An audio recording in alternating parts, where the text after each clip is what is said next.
Graça e paz ao coração de todos. Marquinhos. É hoje, né? Estou ali na casa do Ivo, meu amigo. Marquinhos também está aí. Pastor Luiz, obrigado pela confiança a todos que estão aqui, né? Vamos caminhar. Cheguei de Curitiba hoje. Trago a paz dos meus pastores, né? Pastor Márcio, pastora Anne. São lá da Comunidade Cristã Nova Aliança, onde eu sou membro desde janeiro agora. E lá nós construímos lá um centro de treinamento ministerial, na qual eu sou responsável. E estou feliz de estar aqui com vocês, revê-los, né? Muito bom. Então vamos caminhar. Pega a sua Bíblia. Prepara o lenço para chorar também. Né? Né? Nós vamos ouvir assim algumas meditações em Deus que para esse tempo que nós estamos vivendo, né? Retomando aí as caminhadas.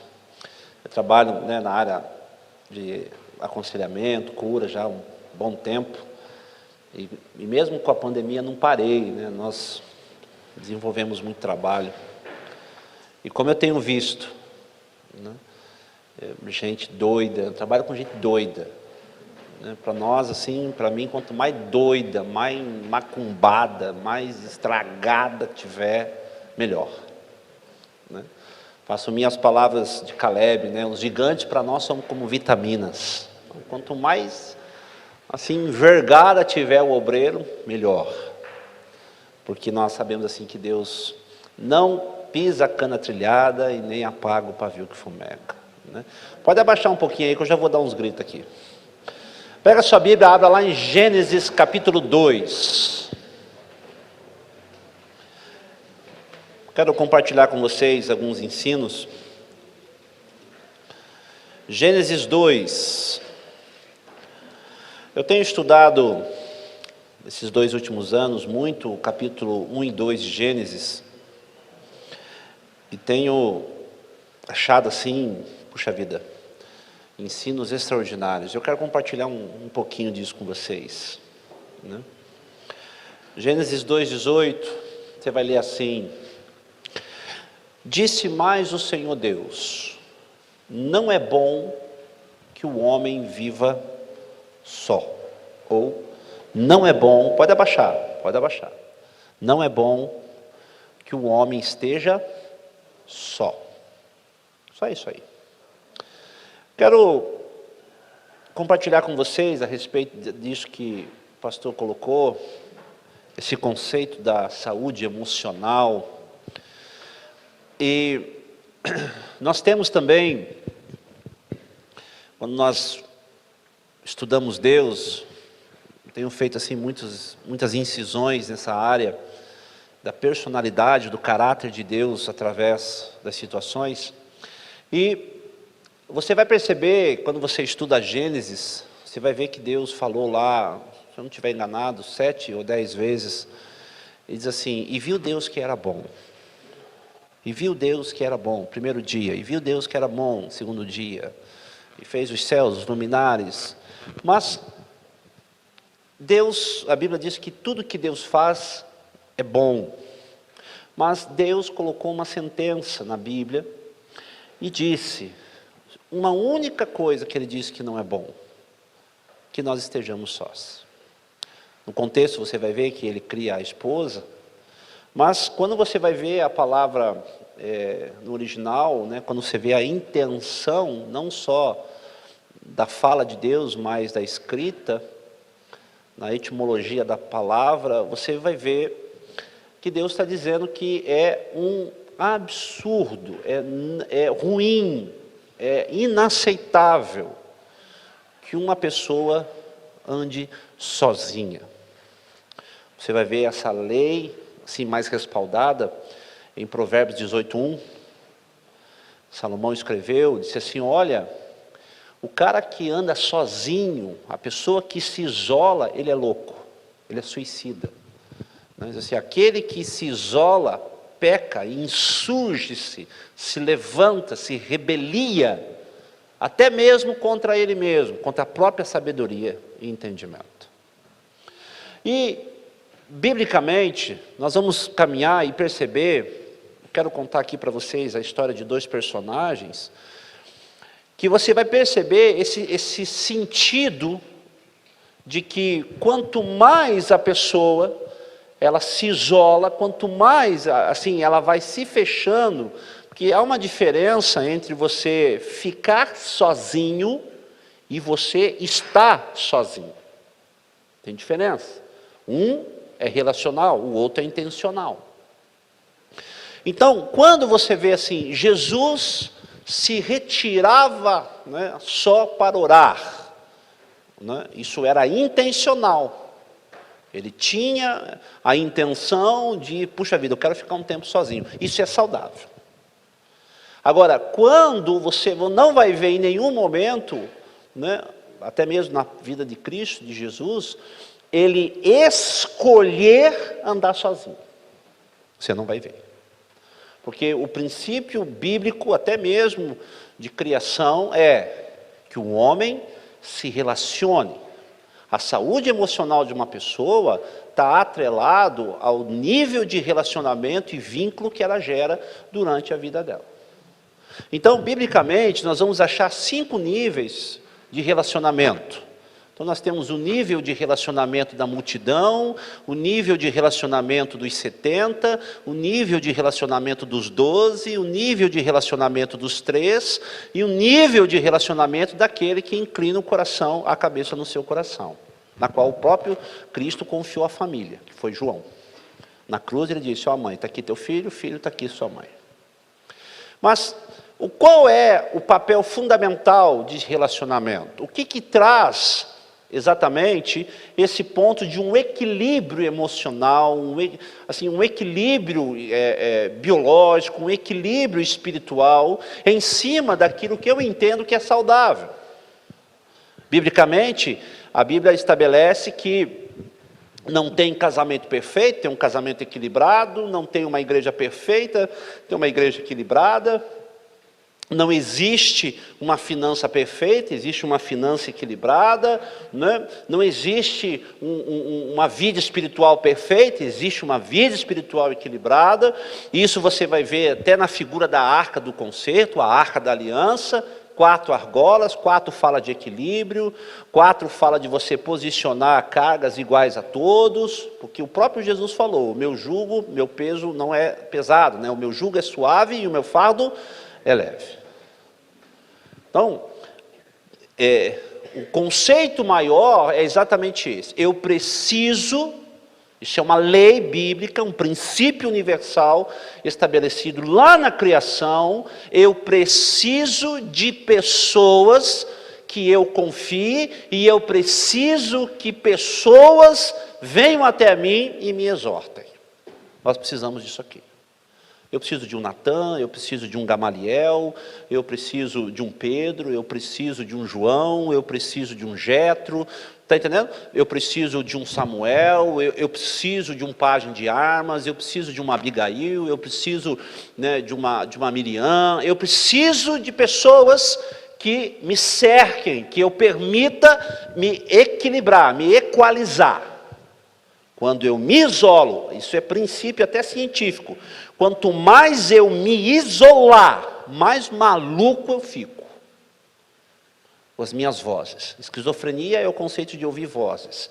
Então, eu crio o meu mundo, eu me isolo. Nós trabalhamos muito isso nos aconselhamentos, não é o caminho aqui, mas quando você vai ver um conceito de esquizofrenia, depressões extremas, conceitos de ansiedade extrema, você vai observar que está tudo desequilibrado, está faltando peça. Então, na nossa linguagem é assim, excesso de passado é depressão, excesso de presente é estresse, e excesso de futuro é ansiedade. Anotou aí? Tá? Então, quando nós vemos esse movimento, poxa vida, quando você vai ver o nível de relacionamento dessas pessoas, a coisa fica esquisita. Quer ver só? Abra sua Bíblia lá em 2 Crônicas 26. Não é bom que o homem viva só. 2 Crônicas 26. Vamos estudar aqui o caso, um estudo de caso, nosso primeiro personagem. 2 Crônicas, capítulo 26. Então vamos lá. Olha só. 2 Crônicas, capítulo 26, vai começar relatando o início de um reinado, ou da vida de um rapaz. Tá? Então você vai ver lá no capítulo 26, de 2 Crônicas, diz assim, verso 1, todo o povo de Judá tomou a Uzias, que era de 16 anos, e o constituiu rei em lugar de Amazias, seu pai. Uzias edificou a Elate, restituiu a Judá, depois que o rei descansou com os seus pais. Uzias tinha 16 anos quando começou a reinar. Aqui está um resumo da história desse cara. E 52 anos reinou em Jerusalém. Era o nome de sua mãe Jecolias, de Jerusalém. Então ele tinha uma família. O pai era rei, que fala do conceito familiar. Era um rapaz que tinha uma família equilibrada. E aí no verso 4, ele fez o que era reto perante o Senhor, segundo tudo o que fizera Amazias seu pai. Propôs-se buscar a Deus nos dias de Zacarias, que era sábio nas visões de Deus, e nos dias em que o buscou ao Senhor, Deus o fez prosperar. Você vai ver a história, aí o verso 15 termina assim. Verso 15. Divulgou-se a sua fama até muito longe, porque foi maravilhosamente ajudado, até que se tornou forte. Então, olha só. Nós hoje estamos vivendo uma cultura, e eu quero deixar bem claro que nenhuma cultura está acima das Escrituras. Ok? Nenhuma cultura. Estatuto, mandamento, contrato, leis estabelecidas pelo... Nada está acima das Escrituras. Você tem que ter esse conhecimento de que, para ter equilíbrio, eu tenho que ter um conceito moral e um conceito legal. Ok? Isso é o que vai gerar equilíbrio em uma sociedade. A igreja... Diferente do que Karl Marx dizia, que a religião é o ópio da sociedade, do ser humano, né? A igreja é a consciência de uma sociedade. A igreja, ela é esse mecanismo de consciência, de retidão, de equilíbrio. A igreja, ela serve um dos papéis da igreja é estabelecer esse equilíbrio. A igreja é considerada uma das vozes de autoridade de uma nação. Então, uma nação, ela tem, assim, 4 vozes de autoridade: ciência, família, igreja e governo. Então, você vai caminhar nesses patamares. E quando nós entendemos que tudo que foi criado pertence a Deus, tudo que foi criado pertence a Ele, você vai entender a fala de Jesus, lá em Mateus 22, aonde apresentaram uma moeda para Ele, lembra disso? Apresentaram uma moedinha, é lícito pagar o tributo, e aí falou, me dá uma moeda, acho que é Mateus 22, 30, uma coisa assim, me dá uma moeda, aí falou, o que tem aqui na face dessa moeda? É a inscrição de César. E ele disse o quê? Dai a César e dai a Deus o que é de Deus. Então o pessoal, quando ouviu aquela sentença, ficou quieto, puxa vida. Por quê? Porque o que Jesus estava falando? Ele não estava falando exatamente somente sobre tributo. Não era isso. O que ele estava falando? Ele falou, olha, tudo que pertence ao dono dessa moeda, ou seja, tudo que pertence a César, devolva para ele, é dele, porque está na inscrição, tem a face dele, tem a imagem dele. Só que Paulo escreveu que todas as coisas têm a imagem de Deus. Então, o que Jesus está dizendo? Então, entendam que pagar tributo não é errado, porque você desfruta de um benefício até mesmo social.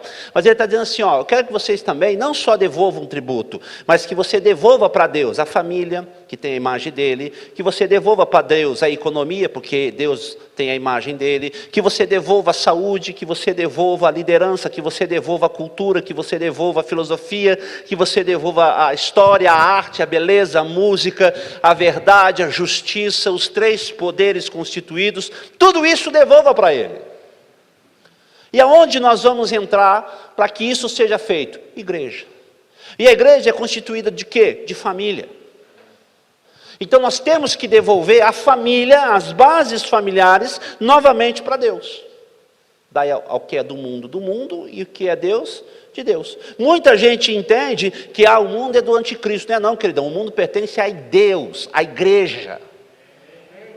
A igreja não é um 4 ambiente que eu saio do mundo e entro, ao contrário. A igreja é literalmente o antídoto, o remédio para sarar lá fora. Nós temos que ser luz aonde? Lá fora. Aonde que eu vou honrar o meu pastor? Lá fora. É lá fora que eu vou honrar. Vocês estão me olhando aqui e falam assim, puxa vida, o pastor desse cara deve ser legal. Então como que eu estou honrando ele? Lá fora. Aonde que eu vou honrar a Carol, minha esposa? Quando eu estiver sozinho. Não é quando eu estou com ela.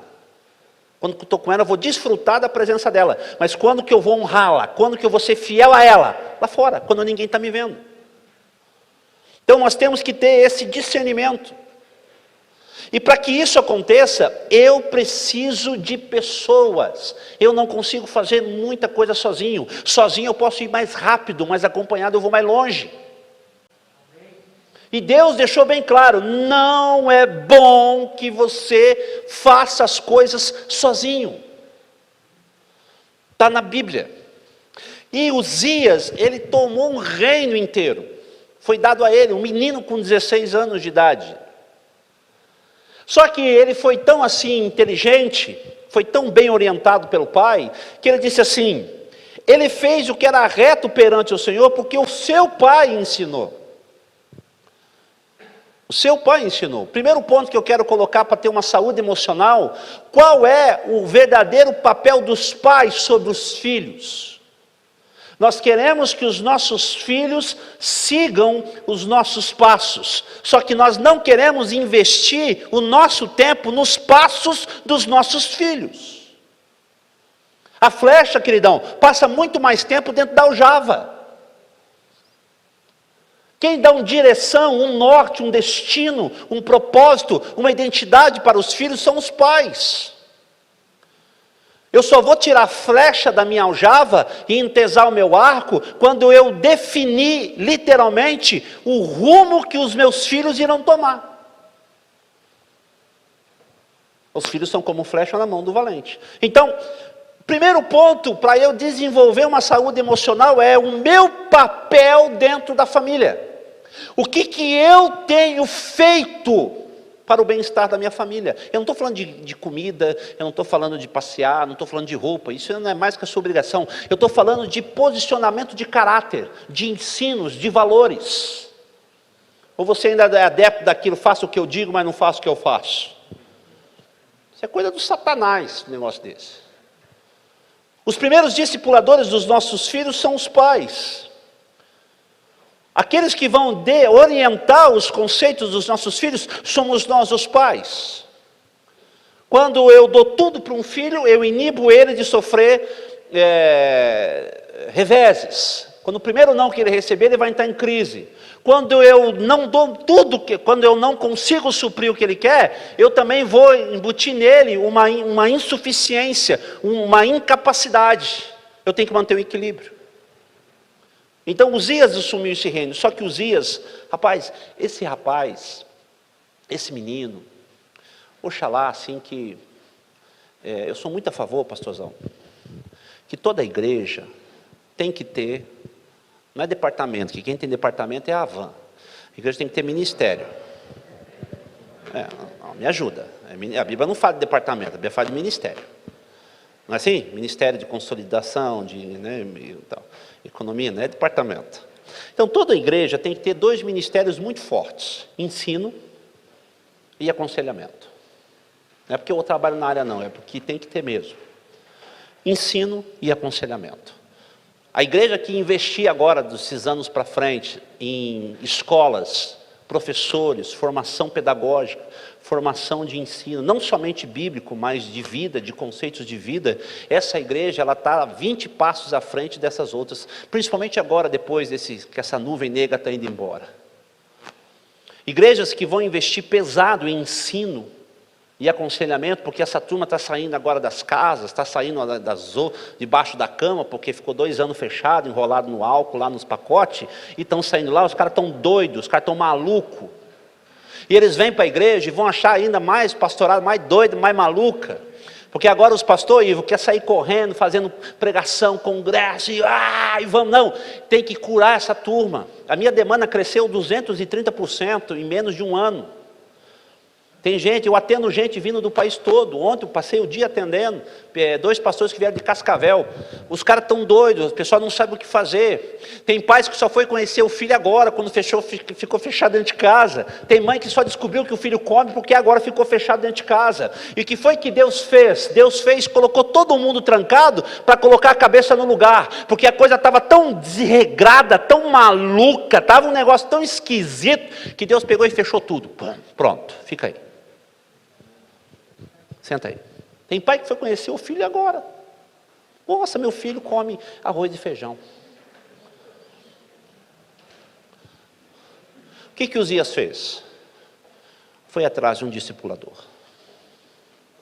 Falei, eu preciso de alguém que me mantenha, olha que curioso, olha que lindo isso, eu preciso de alguém que me mantenha, me ensine nos valores morais corretos. Não estou falando de Bíblia, só de ensino. Valores morais corretos. Pessoas que vão dizer, aqui está errado, aqui está certo. Não, isso aqui não está legal. E ele foi atrás de quem? Zacarias, profeta. Que era sábio nas visões de Deus. Nos dias em que buscou o Senhor, o que Deus fez com ele? Prosperou. Há uma diferença entre você ser próspero e você ser abençoado. Entenda isso aqui. Coloque teu coração nisso. Provérbios 15:3. Os olhos do Senhor estão sobre todos, contemplando os bons e os maus. Então todos são abençoados com o oxigênio, com a água, com a vida. Todos são abençoados. Nós somos agraciados por isso. Por mais que você não acredite, mas nós somos agraciados com isso. Mas tem aqueles que são prósperos. Quer ver só? No Salmo 84, olha o que diz o Salmo 84. Eu amo esse Salmo.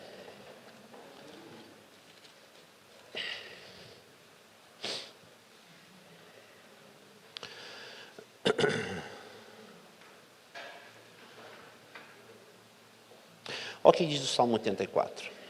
Diz assim: bem-aventurados os que habitam em tua casa e te louvam perpetuamente. Bem-aventurado o homem cuja força está em ti, em cujo coração se encontram os caminhos aplanados.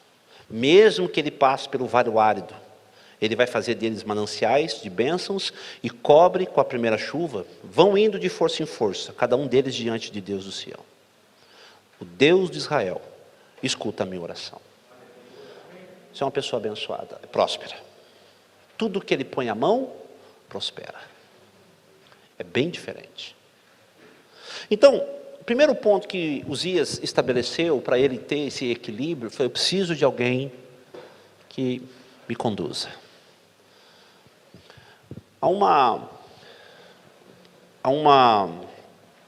Gosto muito do texto de João 10. João 10, me falha a memória, acho que o verso 21, 22. O pessoal perguntou para João assim, o Padre Jesus: Jesus, por que você não fala abertamente quem o Senhor é? E aí Jesus falou assim: eu tenho falado, mas vocês não têm crido. E aí Jesus disse assim: mas eu vou falar de novo. Ele diz assim: as minhas ovelhas ouvem a minha voz, eu as conheço e elas me seguem. Então existe uma característica de uma pessoa que ela tem assim uma saúde emocional equilibrada. Primeiro, ele se permite ser pastoreado. Ah, mas está muito...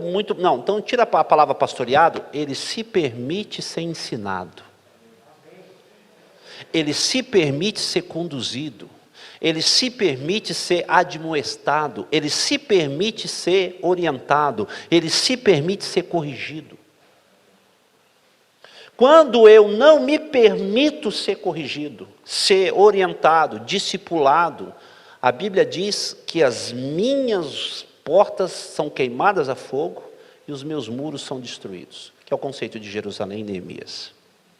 Quando você estuda Neemias capítulo 3, que são as portas que ali aparecem, ali você vai achar 10 portas, a primeira porta que Neemias começa a reconstruir pelo sumo sacerdote é a porta das ovelhas. Pastores e líderes que eles não se permitem ser pastoreados, não se permitem ser conduzidos, e vem com aquela conversa, pastor Luiz, a vida de pastor é muito sozinho, a vida de pastor é muito solitária, conversa. Porque Jesus se permitiu compartilhar suas dores com no mínimo 3 amigos que ele tinha, Pedro, Tiago e João. Foi esses 3 que Jesus levou na hora de mais angústia dele. Para todo pastor cabeça de vento, Deus dá 2 anjos e um Abraão intercessor. No mínimo você tem 2 anjos e um Abraão para estar ali intercedendo por você. Não há como uma igreja, um ministério, uma família, uma sociedade, ela começa a adoecer emocionalmente quando a pessoa, ela fica cega, ela se rebelia quanto o maior princípio que Deus estabeleceu de relacionamento. Não ande sozinho. Não fique sozinho. Você vai se ficar louco se você andar sozinho. Você vai matar todo mundo se você andar sozinho. É impressionante como o sacerdócio bíblico está esquecido e estão colocando títulos. Tem bispo, apóstolo, pai da eternidade, quinto na linhagem, suplente da trindade, tem de tudo, mas não tem o conceito de sacerdócio. Eu preciso ser pastoreado. Antes de você ser um sacerdote, você tem que ser uma ovelha. Humildade. Puxa vida, eu preciso de alguém. Está aqui, Uzias foi atrás de alguém. Eu tenho uma responsabilidade muito grande, eu preciso de alguém. Olha o conselho de um pai para um filho. Salomão, meu filho, deixa eu falar uma coisa para você. Davi falando para Salomão. 1 Crônicas 28, 9. Ele disse assim, Salomão, vem cá, estou morrendo, acabou tudo mesmo. Davi pegou o cartão de crédito, deu, está aqui a conta, está aqui o dinheiro para você construir o templo, está aqui o projeto, Natan está aqui, teus irmãos estão aqui, o reino está aqui, está tudo aqui, só que eu vou dizer uma coisa para você, você tem tudo. Rapaz, você vai começar bem, só que diz assim, você só vai começar bem mesmo, você só vai estabelecer quando você buscar a Deus. Ele diz, busque a Deus em todo o tempo. Porque se você buscar a Deus, Ele se deixará ser achado. Mas se você o rejeitar, Ele te rejeitará para sempre. Entende porque a primeira petição de Salomão não foi matar os inimigos, não foi para ter uma faculdade, falou assim, Senhor, eu tenho um povo que leva o seu nome, eu tenho um reino que leva o seu nome, eu tenho que construir a casa que leva o seu nome, eu estou herdando um reino de um homem que é segundo o coração do seu nome, eu preciso de sabedoria para conduzir isso. O menino tinha 19 anos de idade. O que nós estamos aconselhando os nossos filhos? Estude, senão você não vai ser ninguém. É assim que nós estamos fazendo. A nossa geração, eu sou dos 40, sou de 78, a nossa geração, quando ouvia, tinha aqueles conceitos de traição, né? Era o desquite, né? Desquite era uma vergonha, até mesmo nas igrejas, quando entrava nas igrejas, mulher desquitada, nossa, era repudiada. Então o que as nossas mães diziam para nós? Não precisa casar, você não precisa ter ninguém, estude, faça uma faculdade, vai viver a vida. Se precisar de filho, depois você pensa nisso. Tanto é que a gente tem hoje uma geração de mulheres e homens, né, principalmente as mulheres, com 3 faculdades, um mestrado, doutorado, passaporte que já viajou pela Europa. Os homens estão como? Com a mão cheia de calo jogando videogame, né? Não sabe o valor de um preço de feijão, quanto custa 1 quilo de arroz, não sabe. Por quê? Porque foi esse disparâmetro. E a nossa geração agora, então o que nós estamos falando para a próxima geração? Vocês não precisam de homem, vocês não precisam de mulher. Quer ter relacionamento? Adota um bicho, compra uma cobra, um cachorro, um papagaio. chama de meu amor, tira foto, faz Instagram, faz até vídeo. Filho, para quê? Abandona, isso aí só dá problema. E essa geração agora, essa juventude agora, que nós estamos tratando aqui de 18, de 15, 18 anos, o que eles estão? Eles não têm noção do que é o mundo. É geração Y, Z, H, T, seja lá o que for. Não tem base de identidade, não tem base de sexualidade, não tem base de verdade, não tem base de oportunidade, não tem base de destino, não tem base de religiosidade. Os caras não têm nada. E eu não sei vocês, queridão, mas a minha geração, os meus filhos, eles não vão ser assim orientados por cores e por letra de alfabeto. Os meus filhos vão ser orientados pelas verdades bíblicas que vêm através da minha vida. Eu sou a Bíblia que eles vão ler. Eu sou a Bíblia que eles vão ler. Compreenderam? Você quer amar o seu filho? Ame a mãe deles. Você quer honrar os seus filhos? Honre a mulher que você tem do lado, que é a mulher, a mãe deles. Então os dias foi atrás desse cara. Eu preciso de alguém que me ajude. Eu preciso de pessoas idôneas que me conduzam, que seja sábio, que seja pessoas que tenham verdades no coração, que não vai ter problema de me repreender. E a Bíblia diz, repreenda um sábio, que ele será ensinado e você elogiado. Repreenda um tolo, que ele só vai sorrir e xingar você. Nós precisamos dessas pessoas. Você quer ter uma saúde emocional, queridão? Sai do Valium, larga o Zetec. Sabe o que você tem que fazer? Você precisa abrir o teu coração para a pessoa, você precisa saber ouvir não. Deus disse não para um monte de coisa. Deus disse não para Adão, disse não para Satanás, disse não para Jesus, disse não para Pedro, disse não para Moisés, disse não para Davi, disse não para um monte de gente. Porque Ele não está interessado em me fazer feliz, Ele está interessado em me fazer amadurecer, crescer, estabelecer. Ele não se impressiona com os nossos mimimi. Ai, Jesus, ai, agora. Não é, pastor? Para com isso. Quando esse cara buscou Deus, rapaz, que coisa linda. Fecha no verso 15, diz assim, ele foi ajudado maravilhosamente até que se tornou forte. Precisamos de homens que nos conduzam. Não é bom que nós vivamos só. Precisamos de pessoas que nos orientem. E tem. Não vai dizer que não tem, porque tem. Tem. Foi Deus que falou, não fique sozinho. Pastores e líderes que estão me ouvindo aqui, que também não sei se está transmitindo pela internet, pessoal que está me ouvindo pela internet, não ande sozinho. Corra atrás de ajuda. A maturidade está atribuída em você reconhecer que você é limitado em algumas áreas. Mulheres que estão aqui me ouvindo, mulheres, eu estou escrevendo um livro, pastor, terminei um, estou começando outro, que fala sobre a síndrome da família pastoral. A síndrome da mulher do pastor e a síndrome dos filhos dos pastores. Os caras não têm mais identidade.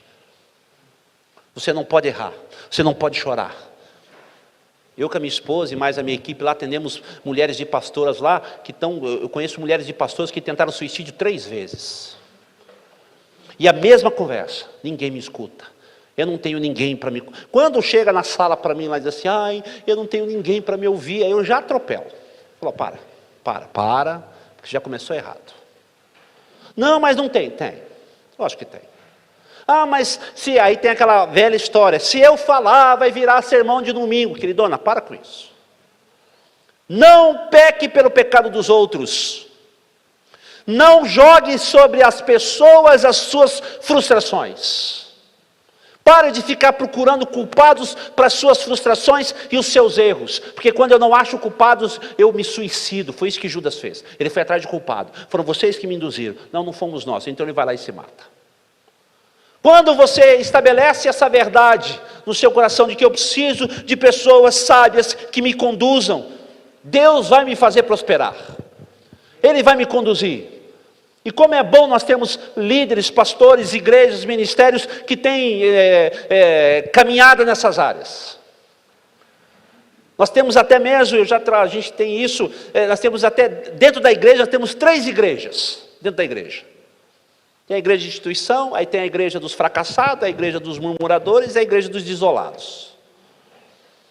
E, geralmente os desolados são os líderes.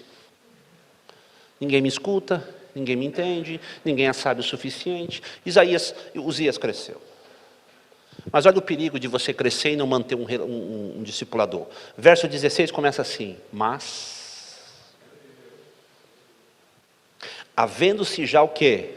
Fortificado, exaltou-se o seu coração para a sua própria ruína.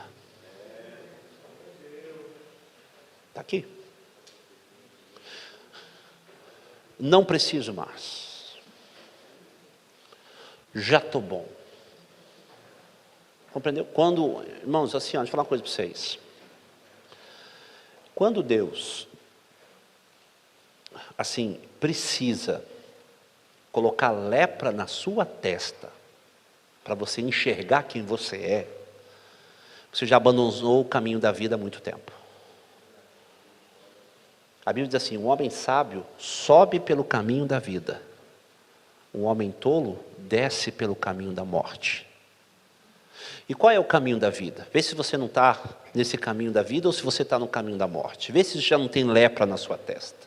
Quer ver só? Qual que é o caminho da vida? Eu chamo dos 3J. Jordão, arrependimento, confissão, posicionamento.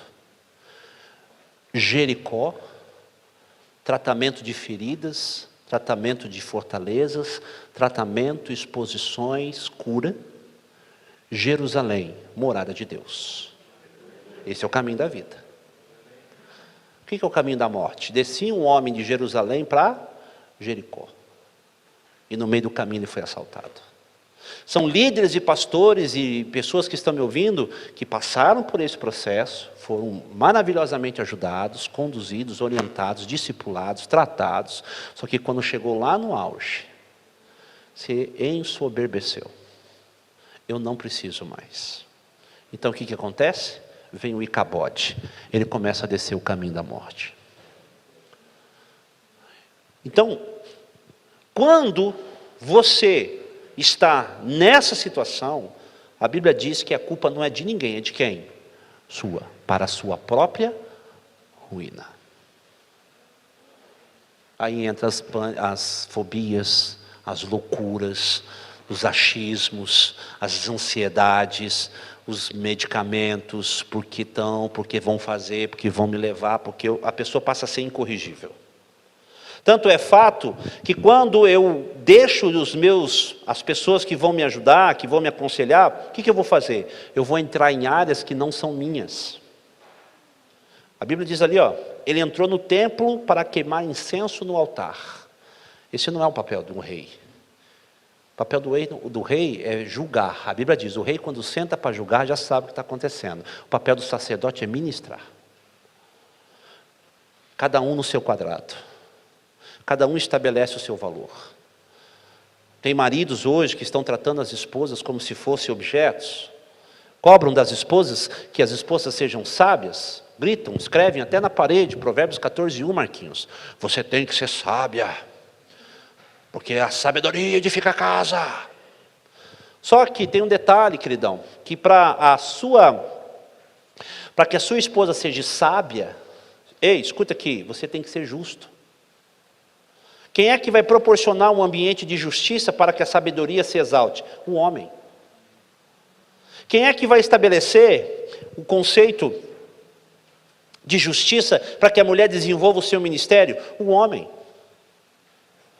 Não adianta eu querer cobrar da Carol que ela seja sábia, se eu sou injusto nas minhas decisões, se eu não chamo ela para participar das decisões, se eu cobro ela processos que não é dela, são meus.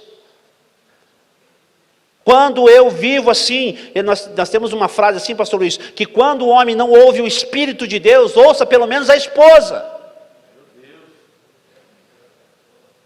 Ele não consegue mais ouvir o Espírito de Deus, ouça a esposa.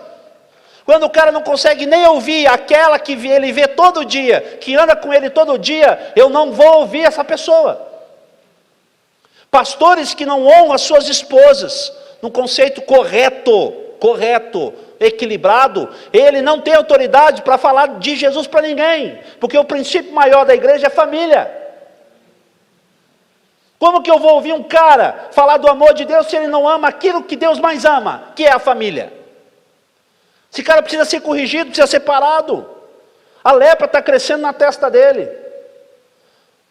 E ele vai separado, precisa pôr um freio nessas pessoas. Essas pessoas precisam estabelecer essas verdades. Eu entro em parafuso. E aí o que acontece, pastor? A lepra cresce na minha testa. E eu fiquei perguntando outros dias para Deus, falei, Deus, por que a lepra cresceu na testa, não cresceu em outras áreas? Porque rosto, testa fala de caráter. Como é que estava o caráter dele? Leproso. Não tinha como esconder. Ou ele se escondia, ou ele se expunha. E o que ele escolheu? Viver isoladão, até a morte, amargo. Por que Deus colocou a lepra na testa de Uzias? Porque toda vez que ele olhasse no espelho, ele podia falar, puxa vida, eu tenho que me arrepender da minha ignorância, da minha altivez. Não, eu prefiro ficar aqui, eu mando. Igrejas vão definhando, família vão definhando, sociedade vão definhando, finanças vão definhando, porque o cara não se dobra. Provérbios 29:1, a pessoa que é dura várias vezes corrigida e não se dobra, vem ela à morte sem aviso prévio. Nós precisamos de pessoas que nos conduzam, para que eu não cresça lepra na minha testa, e eu vive afastado, leproso, fugido. E quando isso acontece, pastor, os céus se fecham. Igrejas não têm mais revelação. Aí ele começa a colocar doutrina. Sabe por que muitas igrejas estão hoje engessadas na doutrina? Porque as revelações de Deus, que é a graça que gera o processo de vida, foi embora. O rei, o sacerdote, o pastor, o pai, o homem de Deus, ele está com lepra na testa, os céus se fecham, Deus não traz mais. Porque assim, não é que Deus não quer falar, é que tem pessoas que não querem ouvir.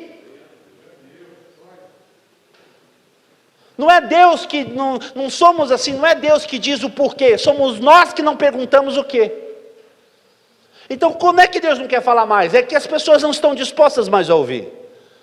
Eu não consigo ouvir nem a voz daquela pessoa que vive comigo todos os dias.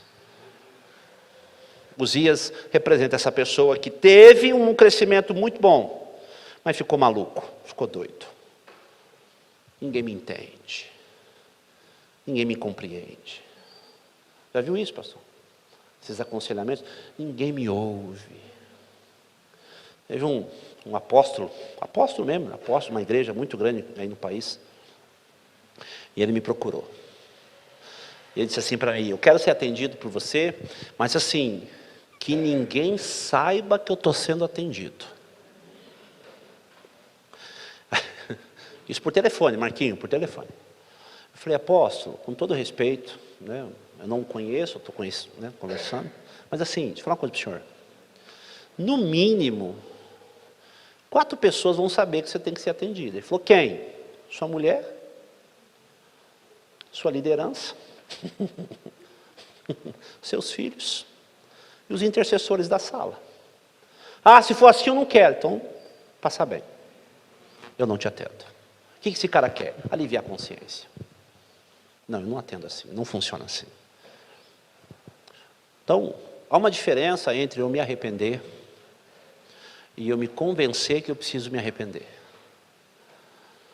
Eu nunca sei o quanto Deus sabe que eu não sei. Eu preciso de pessoas que me conduzam. Quer ver que curioso? Anote isso aí. Enquanto a sua área de realeza não morrer, os céus não se abrem. Isaías capítulo 6, olha o que diz lá. Isaías 6. Enquanto a sua área de realeza, o seu ego, a sua reputação não morrer, os céus sobre a sua vida não se abrem. E Deuteronômio 28, 23 e 24 diz assim, quando você orar, o céu se tornará de ferro e a terra de bronze. Perdão, o céu de bronze e a terra de ferro. Olha o que diz Isaías 6. Diz assim, ó, fechando a história de Uzias. No ano da morte do rei Uzias, eu vi o Senhor assentado sobre um alto e sublime trono, e as abas de suas vestes enchiam o templo, serafins estavam por cima dele, cada um tinha 6 asas, e clamavam um para os outros, o quê? Santo, santo, santo é o Senhor dos exércitos, e toda a terra está cheia da sua glória. Pai de família, líder que está me ouvindo aqui, enquanto a sua área de realeza não morrer, você não consegue enxergar a graça de Deus sobre você. Você condena a tua família, você condena o teu ministério. Se dobre. vá atrás de ajuda. O segundo personagem está em Josué 2. Não é bom que o homem viva só. Josué capítulo 2, abre lá.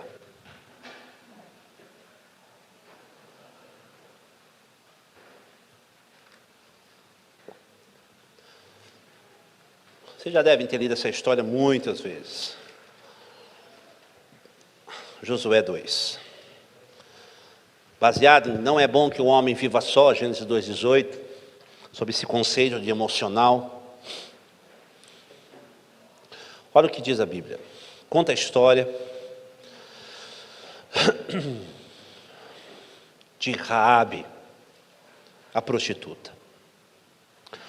E eu quero pegar um trechinho aqui desse texto, que eu vou contar para vocês o contexto. Está lá em Josué 2, verso 12. Olha o que ela falou. Ela negocia com os meninos. Ela diz assim, pastor: agora, pois, jura-me, vos peço, pelo Senhor, que assim como usei de misericórdia para convosco, também dela usareis para com a casa de meu pai, e me dareis um sinal certo, de que conservareis a vida a meu pai, mãe, irmãos, irmãs, tudo que tem, e de que livrareis nossa vida da morte. Os homens responderam: a nossa vida será pela vossa, se não denunciardes essa nossa missão. E olha só: e será, pois, que dando no Senhor essa terra, usaremos de fidelidade para contigo e de misericórdia. Então, vocês conhecem a história. Moisés morreu, depois de 30 dias que fizeram o luto de Moisés. Você vai ver isso lá em Deuteronômio 34:8. Passados-se os dias do luto de Moisés, que foram 30, Deus foi e falou com Josué: Josué, levanta-te, dispõe-te, atravessa este Jordão, meu servo Moisés já morreu, agora é com você a parada, teu discipulador já foi, o que tinha que ensinar para você já ensinou, já te emancipou, vamos caminhar. Josué levantou, Deus o animou, e ele foi. E no capítulo 2 você vai ver que ele manda os espias para sondar Jericó, a terra, enfim. Só que lá eles encontram essa moça. E essa moça, ela nos dá um panorama de como Deus não tem os nossos preconceitos. Estão entendendo? Uma vez, fui dar aula numa palestra numa faculdade, e um menino falou assim para mim: como que vocês veem o racismo? Como vocês, que ele quis dizer a igreja. Eu olhei para ele e disse assim: moça, deixa eu falar uma coisa para você, cérebro não tem cor. Como que você vê isso? Ela levou um impacto. Falou: nossa, não tinha pensado assim. Pois é, agora pensa. Então, o que eu quis dizer? Deus não tem preconceitos.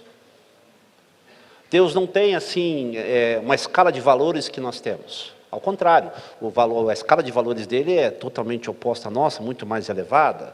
Assim como os céus estão acima da terra, assim são os seus pensamentos mais elevados que os nossos, ele diz isso.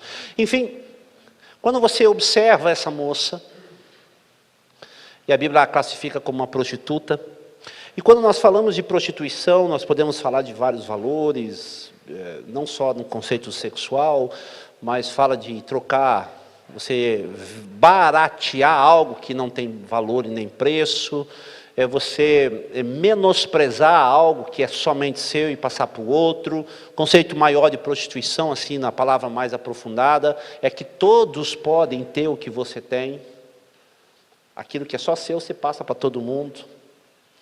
E apareceu essa moça.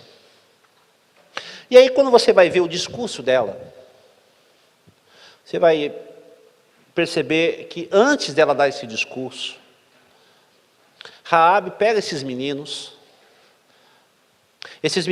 entram num prostíbulo, e é prostíbulo mesmo, não tem como definir, é prostíbulo mesmo, casa, né, aqui, assim, vocês entenderam? E ela diz assim: eu quero que vocês fiquem aqui uma noite. E é curioso, porque se fosse hoje, assim, né, ia dar problema. Né, pastor Marcos? Você ligar para a tua esposa e dizer assim: olha, amor, eu estou evangelizando aqui no prostíbulo. Eu vou ficar uma noite aqui. Você viu como Deus não tem os nossos preconceitos? Não, nós temos. Não é, pastor Marcos? Já viu isso, não? É, né? Como é que é isso, né? Eu lembro uma história, me contou uma vez, um pastor da Assembleia, eu aceitei Jesus na Assembleia, fui assembleiano durante 10 anos. Esse pastor conta que uma vez, a congregação dele, lá em São Paulo, ele indo para casa, culto de oração, sexta-feira, fechou a igreja, 10h30 da noite, estava indo embora. Só que ele tinha 2 caminhos a fazer. Ele falou que era um caminho de uns 4, 5 quilômetros a pé, dando volta pelos lugares iluminados, ou metade dessa distância passando por dentro de um beco, que esse beco tinha ali uns inferninhos, uns prostíbulos, garota de programa, aqueles todos. E ele falou, eu vou passar por aqui. E passou por ali, e no meio daquela conversa que ele está indo ali sozinho, com a Bíblia, uma dessas moças saiu assim de um daqueles quartos, daqueles hotelzinhos, e grudou no paletó dele. Pastor, por favor, pastor, me ajuda. Me ajuda, pastor, me ajuda, eu preciso conversar com o senhor. Eles, né, solta, ficou olhando, solta e foi embora. E ele chegou em casa, já assim meio perturbado, entendendo, será que alguém viu, será que alguém, sabe, nossa, e agora? E a mulher estava lá com o prato dele pronto, aí ele sentou na mesa, a mulher olhou para ele, ele deu umas 2 garfadas, falou, não amor, não estou sem fome. Ela, o que aconteceu? Não, nada, não, é coisa minha. E foi, tomou o seu banho, pôs o seu pijama, deitou, a mulher ganhando ele. E a mulher tem um negócio esquisito, né, que ela não tem? A Carol, a minha amada Carol, a minha adorável Carol, ela tem um sistema que ela chama de piriguetrômetro. O sensor de piriguete. É dela isso. O Marcos conhece ela, né, Marquinho? Piriguetrômetro. Então, quando está assim, que eu estou conversando, estou num ambiente, ela já encosta, falou, estourou. Eu falei, o quê? O meu piri. Sai de perto. O piriguetrômetro. E a mulher começou a ganhar ele, e ele vira da cama de aqui, vira de cama de lá, e aquele negócio, e já estava dando 1 da manhã, e a mulher falou, o que foi, homem? Não, ela começou a chutar ele. O que aconteceu? Alguém brigou com você? Deus falou alguma coisa? O que está acontecendo com você? Você não está bem. Fala para mim. Aí ele, tá bom, eu vou te contar antes que alguém te conte. Ela, o quê? Lembra o caminho? Lembro. Tem ali? Tem as meninas ali? Tem. Uma dessas meninas agarrou meu paletó. E queria demais falar comigo. Eu fiquei muito preocupado, atribulado. Falei, não, solta. Já imaginou se alguém me vê ali? E conta para você, o que você ia fazer? Meu Deus, não, estou mais aliviada. Ela falou, levanta agora, troca de roupa e vamos lá. Seu covarde. Você foi? Jesus fala o quê? A mulher contou para ele. Nós viemos para quem? Para os doentes. Vamos lá, não, agora. Eu vou com você. Com muito vestiu, né? E quando fala, né? Quando ouve o Espírito, vai ouvir quem? A mulher. Levantou, foram, já estava na madrugada. Quando chegaram lá, tinha polícia, ambulância, os giroflex. E corre daqui, corre de lá, e eles, aquele negócio. E uma das pessoas viu a mulher agarrando nele. Uma das meninas que estavam lá, ele contando. E ele falou assim, o senhor é o pastor, não é? Ele falou, sou, cadê a moça? Ele falou, está morta? Ele falou, como assim? Ela se matou? Ela subiu chorando e disse assim, se o pastor, que é um homem de Deus, não parou para me ouvir, quem vai me ouvir? Isso aconteceu. Entende como, assim, lógico, né? Amor, estou aqui, vou evangelizar. Não é isso, mas existem, assim, situações que Deus vai provar o nosso caráter, o nosso posicionamento. A Bíblia fala, o nosso bom nome vai ser posto à prova. Hoje tem mecanismos, claro, né? Não, peraí, amor, vem cá para a gente conversar, aconteceu um fato e tal. Tudo bem, mas quem foi que pregou para os meninos? A prostituta. Quem que Deus usou para falar para Josué lá no acampamento? Que os meninos voltaram e disseram assim, olha, certamente a cidade é nossa. Quem foi que disse isso para eles? A prostituta, Raabe. E Raabe falou assim, fica aqui. E ela mentiu. Falou, não, os caras já foram embora. Mas a Bíblia diz que eles subiram e ficaram no meio das canas de linho. Está ali no verso. Verso 6. Ela os fez subir ao eirado e esconderam entre as canas do linho que estava disposto em ordem. O que isso significa? Ela chamou esses dois, o conceito de Jesus. Jesus falou assim, onde tiver dois ou mais, eu estou. Então o que ela fez assim, numa linguagem mais figurada? Ela trouxe Jesus, ela trouxe a igreja, ela trouxe a verdade, a graça, e disse assim, fica aqui, e eu quero que você veja como é a minha intimidade, as minhas noites. Linho fala de roupa de cama, e é bem coloquial, porque ali era um prostíbulo, e o que mais ele usava era o quê? Lençol, roupa de cama. Fica aqui. Raabe disse assim, entra na minha intimidade. Vem aqui, venha dar uma olhada como eu sou, como são as minhas noites, como eu estou por dentro. E ela chamou esses meninos ficaram ali, observando o movimento, ouvindo. Então, Raabe representa esse tipo de pessoa que põe, assim, literalmente, clama para que alguém pare para ouvir. Eu preciso de alguém que me ouça. Enquanto a partida de Uzias, que tinha alguém que o cuidava e ele mandou embora, existem pessoas que estão clamando para que essas pessoas apareçam até eles. Esse é o nosso papel. Você já parou para ouvir o coração do seu filho? Você já parou para ouvir os anseios da sua esposa? Você já parou para ouvir o que os seus líderes têm a dizer ao seu respeito? Você já entrou na intimidade das pessoas que caminham com você? Você já teve acesso ao coração dos seus liderados? Eles têm acesso fácil a você? Ou você só para ouvir se eles chamam você pelo título? Pelo que você é? Pastorzão. Você já parou para ouvir os sonhos dos seus filhos? Já parou para ouvir as frustrações da sua esposa, da sua mulher, daqueles que caminham com você? Quando foi que você fez, eu vou ser bem Caxias agora, bem margarina, quando foi que você fez assim aquela mesa bonita e para as crianças assim, filhos, nós vamos te servir, o que você quer? Conta para o pai, o que é que está acontecendo? Ou você é daquele que diz assim, quando você está chegando em casa, a mãe diz assim, Marquinho, diz assim, fica quieto que o teu pai está chegando, meu Deus. Não faça barulho. Vocês são desses? Os seus liderados têm acesso ao seu coração?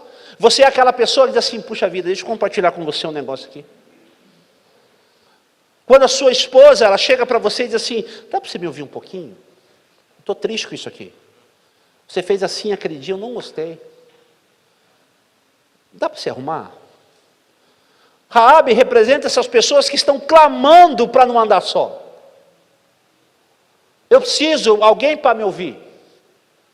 E esses meninos ficaram lá. E aí quando você vai ouvir, entender o porquê que ela diz assim, quando vocês juram que se eu trouxer a minha família para esse local, olha que curioso.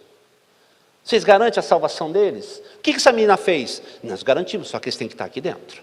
Qual foi o acordo? O cordão escarlate, o sangue de Jesus no umbral. Então, o que essa menina tinha que fazer? Uma prostituta, o que ela tinha que fazer? Voltar. Aqui entra o conceito de você consertar os seus erros. E aí, pastor, me permita. Eu fui buscar isso aqui, falei, puxa vida, não é só isso, tem mais coisa. E eu descobri, assim como Deus lá no capítulo 3 de Josué, verso 10, diz assim, vocês vão subjugar os ferezeus, os queneneus, os heteus, os heveus, os jebuseus, os cananeus. Então esses deuses, são 7 deuses, 7 fortalezas, esses deuses, eles tinham, o que eles tinham em comum? A adoração através da área sexual. E quando você vê isso, você vai ver que o próprio Deus diz assim para o povo, lá em Deuteronômio, nos seus discursos, são 4 discursos que tem no livro de Deuteronômio, e Moisés diz assim, lá no verso 7 e 8, diz assim, olha, quando vocês entrarem lá, não façam como eles fazem, que oferecem os seus filhos ao fogo, se prostituem e se dão à bebedeira e à imagem de esculturas. Não façam isso. Destrói, passa destrói tudo. Então, Deus está dizendo assim, eu fui estudar, falei, puxa vida, um dos deuses de Jericó era um dos deuses cananeus. Um dos deuses cananeus tinha entre eles esse conceito cultural da área sexual. Daí eu fui buscar e falei, puxa vida, tem mais coisa aqui. E aí quando você vai estudar a história de Raabe, você vai perceber que eles tinham um ciclo,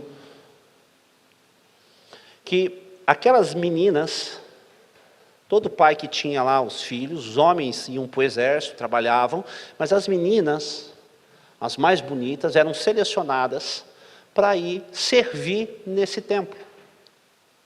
Então essas meninas, elas eram compradas. Então o cara chegava assim, puxa vida, eles iam elas andavam na rua com a família, né? E alguns, hoje, não que essa comparação seja muito correta, mas sabe esses olheiros? Não, você tem perfil para isso, você tem perfil para isso e tal.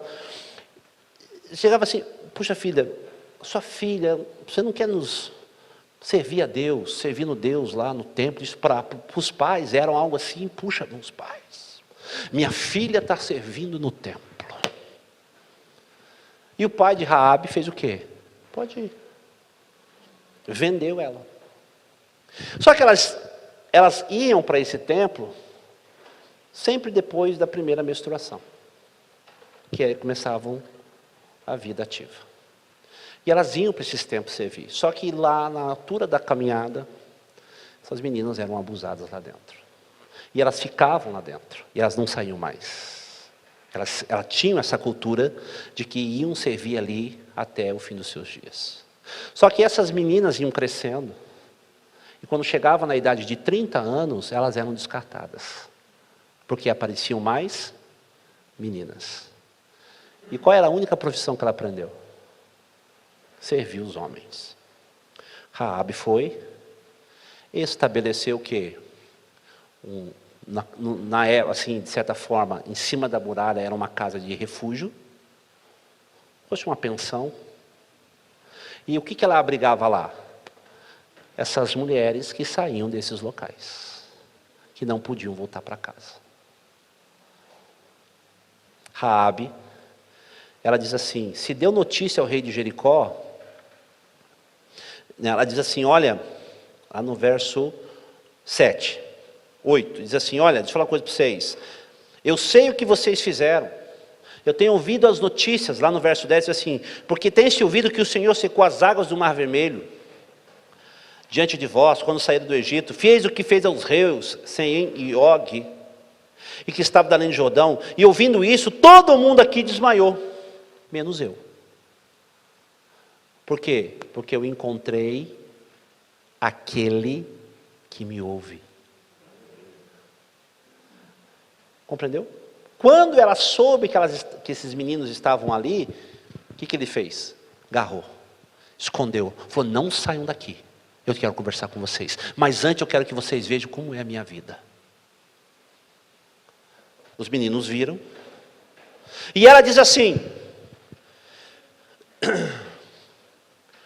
porque o Senhor vosso Deus é Deus em cima dos céus e embaixo na terra. Essa menina falou, eu achei aquele que vai mudar a minha história. Eu não quero mais andar assim. E aí ela diz assim, vocês me juram? Juramos. E o que ela tem que fazer agora? Voltar. Chegou na casa do pai, é uma das melhores reconciliações bíblicas, pai, eu te perdoo. Mãe, eu te perdoo. Mas eu achei um que me perdoou. Achei um que parou para me ouvir. Achei um que entendeu o que eu passei. Vem comigo. Porque quando eu tenho pessoas que me orientam, eu vai me inspirar a orientar outras pessoas. Não é bom que nós andemos só. E eles foram. Entraram na casa. Imagine. O teu pai, assim, um pai entrar num lugar. Imagine assim, o pai foi, pai, você está perdoado, está tudo, pai, vamos embora daqui, porque nós temos uma vida muito melhor. Vocês conhecem a história, o muro caiu, a coisa desandou. E ela virou quem? Uma das linhagens de quem? De Cristo. Quando eu escolho manter a minha sanidade emocional, eu escolho andar com pessoas que vão entender o que eu estou passando. Não é bom que nós andemos só. E eu quero finalizar exatamente com isso. O que é que nós estamos fazendo com a nossa história? Porque quem não tem identidade não constrói história. Você só constrói uma história se você tem uma identidade. E quem nos deu uma identidade foi Cristo. Jesus estabeleceu em nós uma identidade. Vocês são os meus filhos. Vocês estarão comigo. Jesus vai nos reunir de novo. E nós não estaremos mais só. E foi Ele que disse: vocês nunca mais estarão órfãos, sozinhos. Porque vem um que vai nos consolar. Nós precisamos de um Anani que nos mostre as mazelas da nossa história. Nós precisamos de um Judá que interceda por nós. Nós precisamos de um Benjamim que guerreie por nós. Nós precisamos de pessoas que nos conduzam. Quer manter a tua sanidade emocional em ordem? Confesse os seus erros. Davi escreveu: enquanto eu me calei, as minhas noites foram terríveis, eu rodava de um lado para o outro, consumia os meus ossos, mas quando eu confessei, eu encontrei a paz e a graça. Precisamos, pastores, líderes que estão aqui, estão me ouvindo, precisamos de pessoas que nos escutem, que nos ouçam, que nos compreendam, não que fiquem lambendo as suas feridas e respaldando os seus pecados, mas pessoas que coloquem sim e não na medida correta, que nos ensine a trilhar o caminho correto, a vereda dos justos, que nos faça subir pelo caminho da vida. Precisamos reconstruir as nossas muralhas de novo, colocar as portas de relacionamento, levantar as torres de vigilância, tampar as brechas e mandar os Sambalate, os Tobias, os Gesem, tudo embora. Tem relacionamento que é tóxico, manda embora, fecha a porta, mas eu vou conduzir com pessoas que saibam o que eu quero e me levem para a verdade, que me façam crescer. O que é que nós estamos fazendo? Entregamos os nossos filhos à mercê desses malucos aí fora. Colocamos as nossas crianças na frente de computador, de tablet, de TikTok, desses malucos aí fora. Nós somos responsáveis por ele. Se nós não ensinarmos os nossos filhos, que são cria nossa, nós queremos ensinar as outras pessoas, o nome disso é hipocrisia. Hipocrisia. Outro dia, eu estava em casa, eu fico com os meus filhos 3 vezes na semana. Meus filhos, ninguém fica, só ficam, a minha sogra só ficam com eles quando eu viajo. A Carol trabalha, eu fico com os meus meninos lá. Cuido deles, levo para a escola, cuido do pequenininho, faço comida, eu amo cuidar deles. Brinco, vou passear, ensino. E tinha uma matéria lá na escola da minha filha, que era, qual a profissão que você queria ser? Ela chegou em casa e falou assim: pai, eu preciso da sua gravata. Falei: cara de quê, filha? Porque amanhã é o dia da profissão. Falei: tá, e aí? E eu vou como pregadora. Eu olhei. Falei: uau. O que as pessoas falam? Eu quero ser menos pastor. Não é assim? Não se envolva, pastor é problema. Rapaz, não faça isso. Não faça. Os pastores, assim, de certa forma a culpa é nossa. Porque nós matamos as nossas famílias. Nós temos a síndrome de Jefté. Se o Senhor me der, seja o preço que for, eu pago. Nós matamos as nossas famílias. E ela olhou para mim, falou: sério? Eu falei: não, filha, não vai de gravata, você não precisa ir de gravata. Ela falou: então eu quero ir igual a pastora Anne, se vestir igual ela. Eu falei: tá bom. No outro dia, minha esposa foi para trabalhar, ela tomou banho, arrumei o cabelo dela, colocou um vestido, sapato, pegou uma Bíblia desse tamanho que eu tenho lá, tirou uma foto. Pode tirar foto, pai. Hoje eu vou como pregadora. Você vai pregar na escola? Vou, pai. E foi. Eu falei: Jesus, cuida dela. E foi. Chegou, chegou lá, chegou lá, quando foi no final do dia, eu já curioso para saber como foi. E aí, filha? Falou, pai, preguei Jesus. Tem uns 4 lá que aceitou Jesus. Falei, verdade? Falou, e falei, palavrão é do diabo, falar TikTok é do Satanás. Ver mangá não presta. Falei, nossa, você falei, pai. E falei que você é pastor e que eu vou ser pregador igual o senhor. Rapaz, eu fiquei olhando e falei, puxa vida, eu acertei. Mas sabe como que eu fiz isso, pessoal? Senta aí, você vai ler a Bíblia agora. Não, sabe como? Todas as manhãs, digo todas para não ser já, mas boa parte das manhãs, quando a minha filha levanta, ela me vê na mesa, lendo a Bíblia. Ela vê que está lendo, pai. Ela está lendo, ela está estudando Salmos e Provérbios. Todas as manhãs. Qual é a Bíblia que ela está lendo? Eu. O que é que nós estamos fazendo com a nossa geração? Eles preferem andar sozinhos, isolados, doentes, apáticos, sem instrução. E a Bíblia fala em Provérbios 30:11, quando uma geração desonra os pais, a próxima geração vai endossar esse pecado com uma ênfase maior. E quando uma geração erra por negligência nossa, Deus leva até 14 gerações para consertar esse erro. O que é que nós estamos fazendo?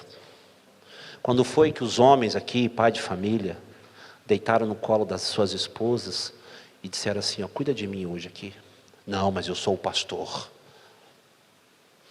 Para encerrar, eu fui jantar na casa de um pastor, uma família pastoral, fui atender eles. E no jantar, pastor Luiz, eu estava jantando, e eu sou muito observador. Eu mapeio tudo. Estou na casa do grandão lá, eu já ganhei um monte de coisa. Deixa ele, amanhã nós vamos conversar. A Lucila lá já ficou no desespero. Não foi? Já ganhei uns negócios esquisitos lá, mas tá bom. E aí nós conversando, Marquinho, e aí, conversando com o casal, aí ela falou assim, pois é, pastor Ronaldo,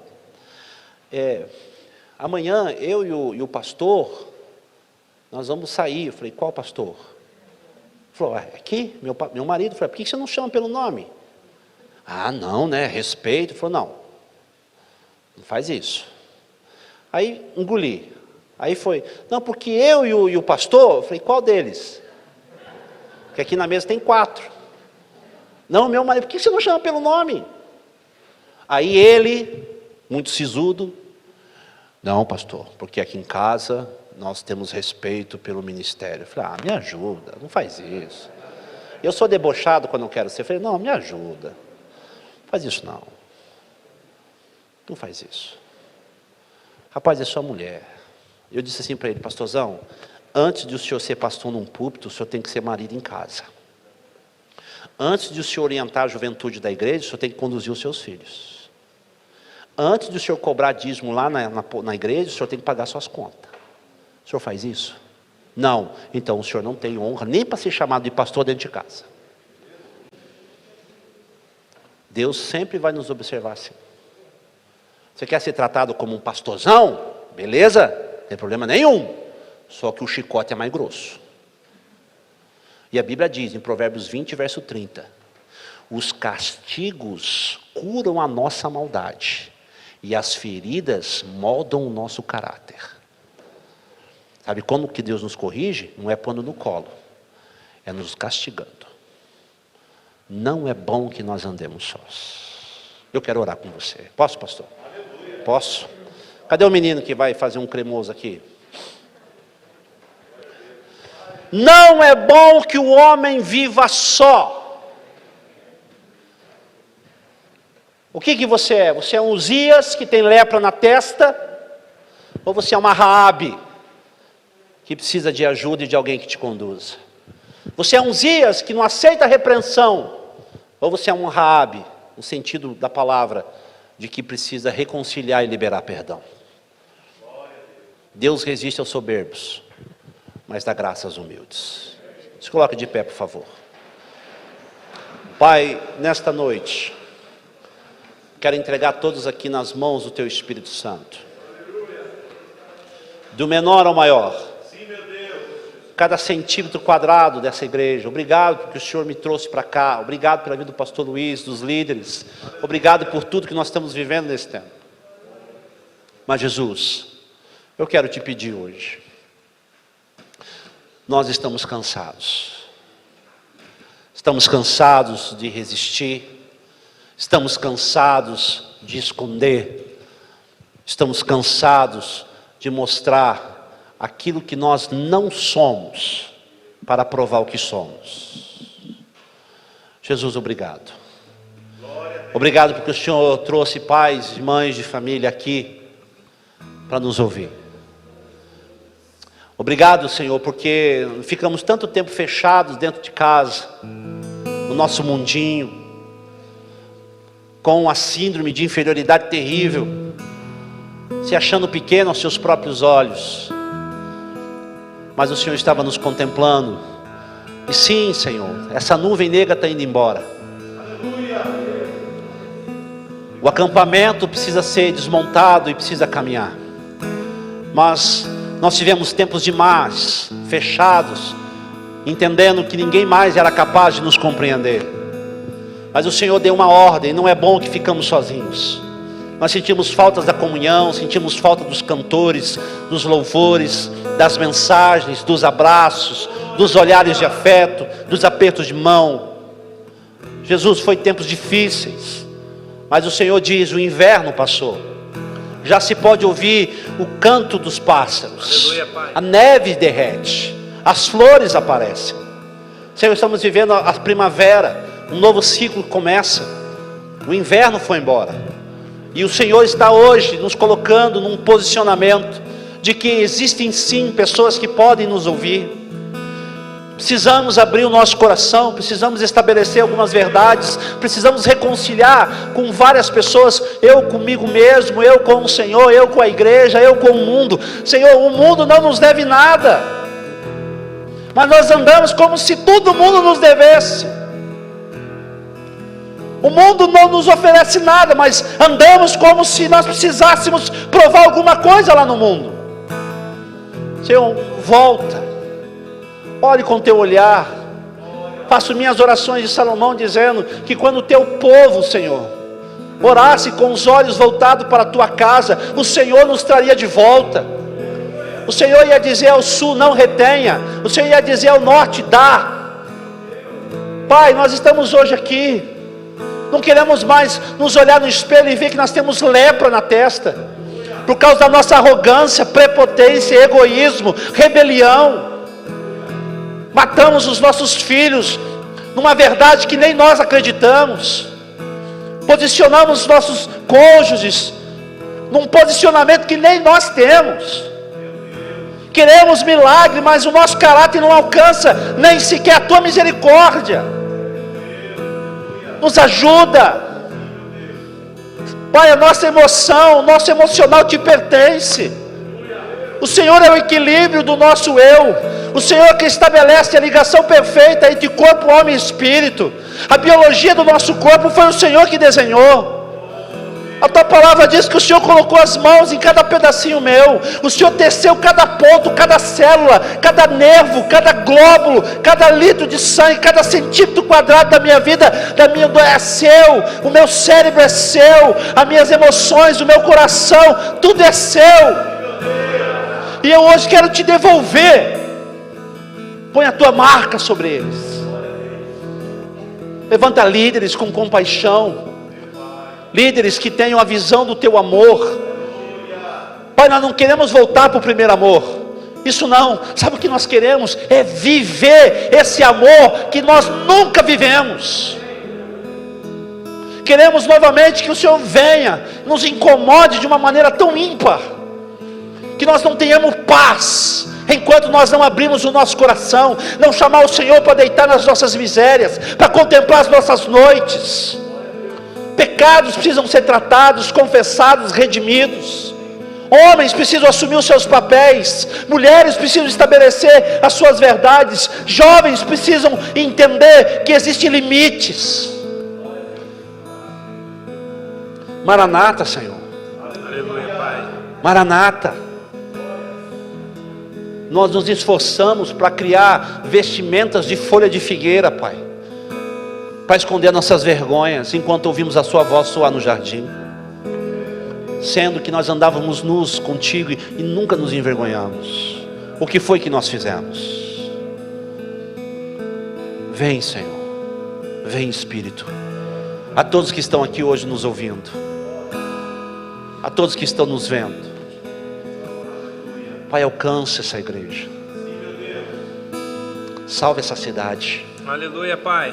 Taubaté não é dos maçons, não, Senhor. Taubaté não é do sistema prisional. Taubaté, Senhor, não é dos espíritas. Essa cidade tem o teu nome. Aleluia. Essa cidade te pertence. Aleluia, Senhor. Eu quero orar aqui com ousadia no Espírito, debaixo da autoridade do pastor Luiz, Senhor, que o Senhor incomode a liderança religiosa dessa cidade. Aleluia, Pai. Levante esses pastores, incomode esses pastores. Pai, se for necessário, traga-nos para cá. Nós fundamentamos aqui processos de aconselhamento, mas que as verdades venham à tona. Traga mesmo. O Senhor constrange, o Senhor convence, e se for necessário, o Senhor traga um escândalo, mas para sarar, porque só há um jeito de tratar trauma, é causando novos traumas. Para cicatrização, o Senhor nos sara, o Senhor nos fere, mas o Senhor também nos sara. Incomoda a liderança dessa cidade, incomoda, Senhor, o governo dessa cidade. Isso aqui te pertence, Senhor. Chega, nós dizemos chega, basta. Chega, Senhor, de ostracismo. Chega, Senhor, de ignorância. Chega de passividade. Chega de abuso. Chega de silêncio. Nós pedimos que o Lázaro saia, levante dos mortos, mas nós também desenfaixamos o seu rosto, tiramos as ataduras das suas mãos e desenrolamos seus pés, para que nós possamos ter um governo, para que nós possamos construir e para que nós possamos levar salvação a todos a quantos precisam. E para finalizar, eu sei que o Senhor sempre nos ouve, mas essa noite, que o Senhor registre essa oração nos céus, abale o que tem que ser abalável, mexa no que tem que ser mexido, traga à luz o que precisa ser revelado, para que a sua glória se estabeleça, em nome de Jesus. Amém e graças a Deus.